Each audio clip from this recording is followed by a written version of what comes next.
Assalamualaikum warahmatullahi wabarakatuh.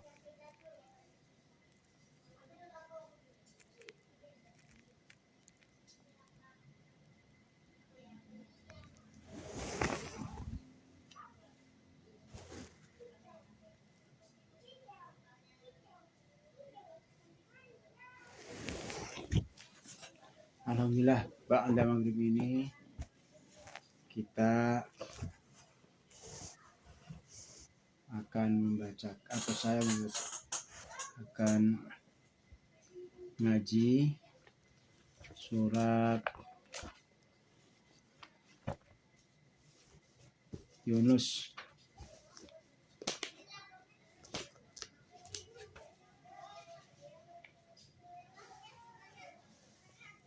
ayat 62 sampai dengan ayat 70. A'udzu billahi minasyaitonir rajim. Bismillahirrahmanirrahim. Ala inna awliya Allahi la khaufun alaihim wa lahum yahzanun. Ingatlah wali-wali Allah itu tidak ada rasa takut pada mereka dan mereka tidak bersedih hati. Alladzina amanu wa kanu yattaqun, yaitu orang-orang yang beriman dan senantiasa bertakwa. Lahumul busra fil hayati dunya wa fil akhirah la tabdila li kalimatillah dzalika huwal fawzul azim. Bagi mereka berita gembira dalam kehidupan di dunia dan di akhirat. Tidak ada perubahan bagi janji Allah, demikian itu kemenangan yang agung. Wala yazunka qauluhum innal izzata lillahi jami'a was-sami'ul alim. Dan janganlah engkau Muhammad sedih oleh perkataan mereka. Sungguh kekuasaan itu seluruhnya milik Allah. Dia Maha mendengar, Maha mengetahui. Ala inna lillahi ma fis samawati wa ma fil ard wa ma yattabi'ul ladzina yad'una min dunillahi syuraka yattabi'una illa dhanna wa inhum illa yakhrusun. Ingatlah milik Allah meliputi siapa yang ada di langit dan siapa yang ada di bumi. Dan orang-orang yang menyeru sekutu-sekutu selain Allah tidaklah mengikuti suatu keyakinan. Mereka hanya mengikuti prasangkaan belaka dan mereka hanyalah menduga-duga. Huwallazi ja'ala lakumul laila litaskunu fihi wan nahara mubshira. Inna fi dzalika laayatin liqaumin yasma'un. Dialah yang menjadikan malam bagimu agar kamu beristirahat padanya dan menjadikan siang terang benderang. Sungguh yang itu terdapat tanda-tanda kuasa Allah bagi orang yang mendengar. Qalu ta'adallahu waladan subhanahu wal ghani lahu ma fis samawati wa ma fil ard in indakum min sultanin bihada ataquluna 'ala Allahi ma la ta'lamun. Mereka orang-orang Yahudi dan Nasrani berkata, Allah mempunyai anak, Maha suci Dia, Dialah yang Maha Kaya, miliknya lah apa yang ada di langit dan apa yang ada di bumi. Kamu tidak mempunyai alasan kuat tentang ini. Pantaskah kamu mengatakan tentang Allah apa yang kamu tidak ketahui? Qul innal ladzina yaftaruna 'ala Allahil kadziba la yuflihun. Katakanlah sesungguhnya orang-orang yang mengada-ngada kebohongan terhadap Allah tidak akan beruntung. Mata'un fid dunya summa ilaina marjuhum summa nudikuhumul adzaba syadid. Summa nudikuhumul adzaba syadid bima kanu yakfurun. Bagi mereka kesenangan sesaat ketika di dunia. Selanjutnya kepada kamilah mereka kembali. Kemudian kami rasakan kepada mereka azab yang berat karena kekafiran mereka. Shadaqallahul adzim. Demikian pembacaan dari Al-Quran ayat 62 sampai dengan ayat 70 surat Yunus ya, masuk juz ini masuk juz 11 ya. Dari ayat 62 sampai 70.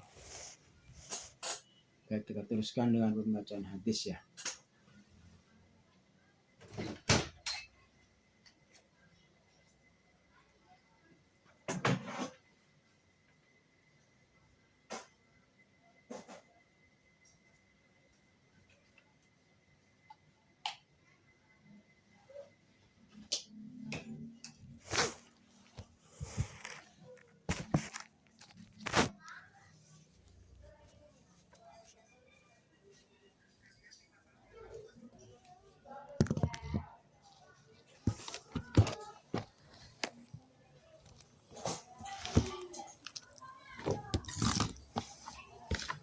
Baik, kita teruskan dengan bacaan hadis ya. Bismillahirrahmanirrahim. Ini dari kitab Bulughul Maram, terjemahannya ini. Terjemahan kitab Bulughul Maram yang saya baca ini judul aslinya adalah Bulughul Maram min Adillatil Ahkam, karangan Ibnu Hajar Al-Asqalani. Dan ini saya yang baca terjemahnya karangan Khalifatur Rahman dan Khairuddin.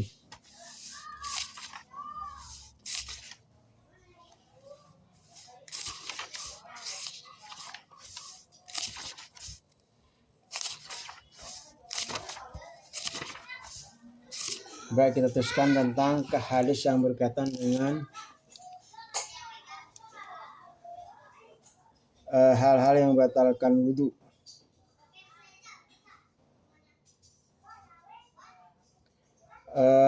Urutan hadis ke-75.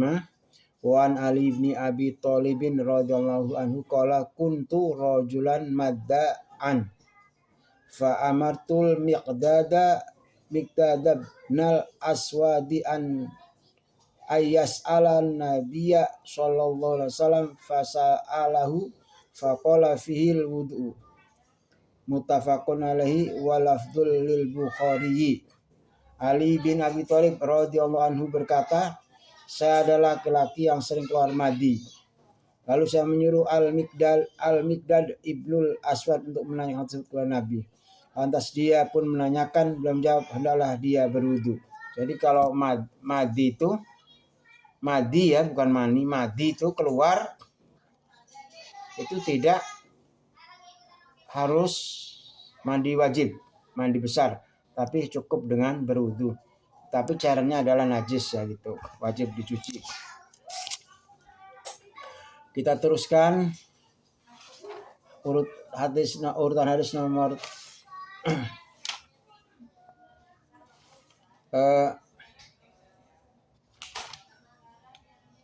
76.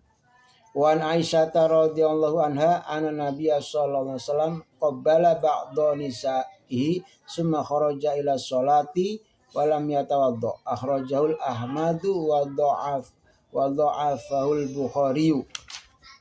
Aisyah radhiyallahu anha berkata, Nabi sallallahu alaihi wasallam mencium sebagian istri beliau. Kemudian beliau keluar untuk melaksanakan sholat tanpa berwudu lagi. Hadis riwayat Ahmad dan dimakan oleh Bukhari.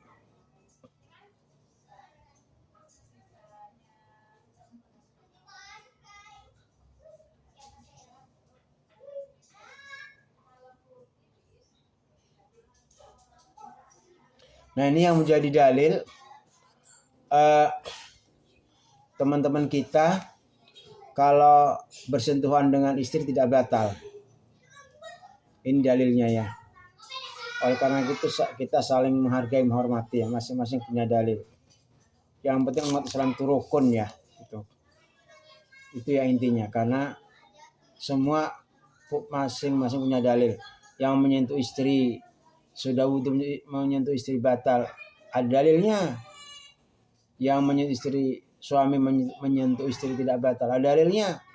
Sama-sama ya, kita saling menghargai.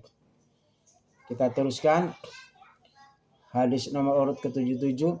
Wa Nabi Hurairah radhiyallahu anhu qala Rasulullah sallallahu alaihi wasallam idza wajada hadukum fi batnihi syai'an faskala alaihi akhraja minhu syai'un amla fala yakhrujanna minal masjidi hatta yasma sautan aw yajida rihan akhrajahu Muslimun.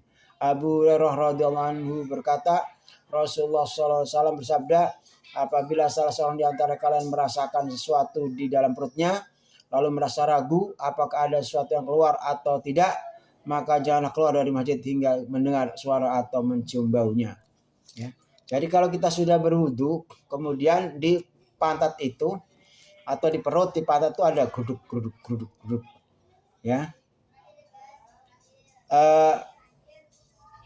Kemudian itu terus saja tidak membatalkan wudu. Nah itu biasanya oleh setan itu didorong ke pantat, ke anus, ya itu kayak belum tuh sebelum ada suara pes atau kentut atau ada suaranya atau baunya terus saja tidak batal wudunya. Itu godaan setan itu ya, supaya ragu kitanya gitu. Kemudian kita teruskan urutan hadis ke-78. Wan Talqib bin Ali radhiyallahu anhu qala rajulun masastu dakari au qala rajulu yamasu dakarahu fi sholati alaihil wudu'u. Faqala Nabi sallallahu alaihi wasallam la innama huwa bad'atun minka bad'atum minka akhrajul khamsatu wa sahabnu Hibbana wa qala Ibnul Madini huwa ahsanu min hadisi Busrota. Tolak bin Ali radhiyallahu anhu berkata, seseorang berkata saya memegang kelaminku, atau dia berkata ada seorang laki-laki menyentuh kelamin ketika sholat. Kelaminnya ketika sholat. Ada seorang laki-laki menyentuh kelaminnya ketika sholat. Apakah dia harus berwudu? Nabi SAW bersabda, tidak usah, karena kelamin itu termasuk bagian anggota badanmu. Hadis Imam 5 disahihkan oleh Ibnu Hibban. Menurut Ibnul Madini hadis ini lebih baik daripada hadis yang diriwayatkan oleh Busroh. Nah ini menjadi dalil ya, teman-teman kita yang kalau memegang kemaluan habis wudu tidak batal gitu. Lagi-lagi nih kita harus saling menghargai, menghormati gitu ya dalilnya. Kemudian kita teruskan dengan urutan hadis ke-9. Wa an Busrota binti Sofwana radhiyallahu anha anna Rasulullah SAW qala man masada karahu falyatadha arjal khamsatu wa sahahu Tirmidzi wa Ibnu Hibbana wa qal Bukhari as-sahu sain fi hadzal babi. Dari Busra binti Abu Sofyan radhiyallahu anha, Rasulullah SAW bersabda, barang siapa menyentuh kelaminnya maka adalah dia berwudu. Hadis riwayat Imam 5 disahihkan oleh At-Tirmidzi dan Ibnu Hibban. Imam Bukhari berkata dalam bab ini derajat hadis tersebut paling sahih. Nah,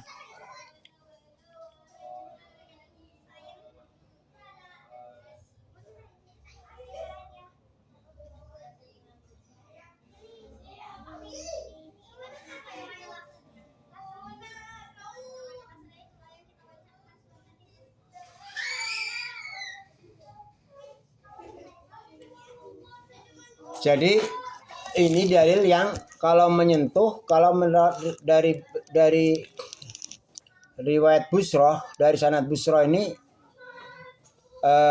batal ya. Hendaknya dia berwudu kalau menyentuh kelamin.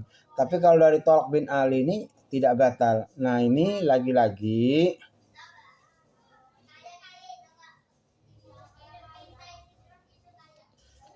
ini harus saling menghargai gitu ya.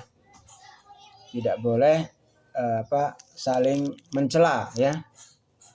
Tadi itu udah saya katakan, umat Islam itu yang terpenting adalah, yang utama itu adalah rukun ya, damai, rukun, bersatu ya. Sepanjang itu masalah fikih, sepanjang itu masalah furu'iyah, pasti ada perbedaan, kecuali masalah akidah, masalah pokok ya, atau masalah dalil yang qat'i. Contoh, Allah itu satu. Qul huwallahu ahad, kata Allah itu satu. Allah itu qul huwallahu ahad, katakanlah Allah itu adalah satu ya.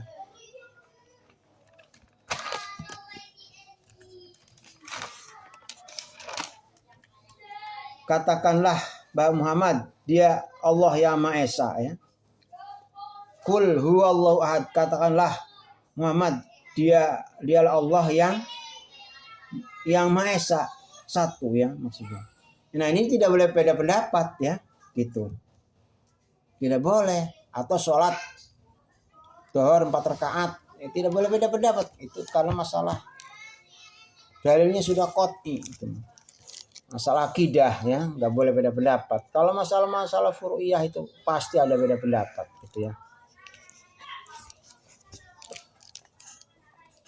Bahkan kata dosen saya, kalau ada masalah furu'iyah, masalah fikih yang beda pendapat, misalnya 4 orang, itu bisa jadi 5 pendapat. Lah yang satu mana? Yang satu adalah kesepakatan gitu. Kita teruskan. Wa an Aisyah radhiyallahu anha anna Rasulullah sallallahu alaihi wasallam qala man asabahu qai'un au ru'aufun au qalasun au madyun falyatawadda summa liyabni ala salatihi wa huwa fi dzalika la yatakalam. Akhrajahu Ibnu Majahin wa dha'afahu Ahmadu wa ghairuhu. Dari Aisyah radhiyallahu anha, Rasulullah sallallahu alaihi wasallam bersabda, barang siapa yang muntah, mimisan, mengeluarkan dahak atau mengeluarkan madi, hendaklah dia berpaling dan berwudu. Kemudian meneruskan sisa salatnya selama dia tidak bicara. Dari Aisyah radhiyallahu anha bahwa Rasulullah SAW bersabda, barang siapa yang muntah, mimisan, mengeluarkan dahak atau mengeluarkan madi, hendaknya dia berpaling dan berwudu. Kemudian meneruskan sisa salatnya selama dia tidak bicara. Hadis Ibnu Majah dilemahkan oleh Ahmad dan perawi lainnya. Keterangan hadis ini didoifkan oleh Asy-Syafi'i dan Ad-Darqutni karena pernyataan bahwa hadis ini sampai oleh Nabi adalah salah, yang benar adalah mursal. Terakhir, insyaallah nanti diteruskannya. Urutan hadis ke-81, wa an Jabir bin Samurata radhiyallahu anna rajulan salan nabiyya sallallahu alaihi wasallam atawaddau min luhumil ghanam qala in syi'ta qala atawaddau min luhumil ibili qala na'am, akhrajahu Muslimun. Dari Jabir Samurah radhiyallahu anha bahwa ada seorang laki-laki bertanya kepada Nabi sallallahu alaihi wasallam, apakah saya harus berwudu setelah makan daging kambing? Beliau menjawab, terserah kamu. Kemudian laki-laki itu bertanya lagi, apakah saya harus berwudu setelah makan daging unta? Beliau menjawab, ya. Jadi kalau daging unta ya harus berwudu, kalau kambing terserah, wudu boleh, tidak juga boleh. Itu saja pembacaan hadis ya. Dari Bulughul Maram. Bacaannya tidak fasih. Mohon maaf ya. Kemudian tadi sedikit saya beri penjelasan yang dari artinya ya. Jika salah saya mohon maaf gitu. Karena memang saya tidak berhak untuk menafsirkan ya. Hanya beri penjelasan yang diambil dari artinya itu. Itu saja, kurang lebihnya mohon maaf. Assalamualaikum warahmatullahi wabarakatuh.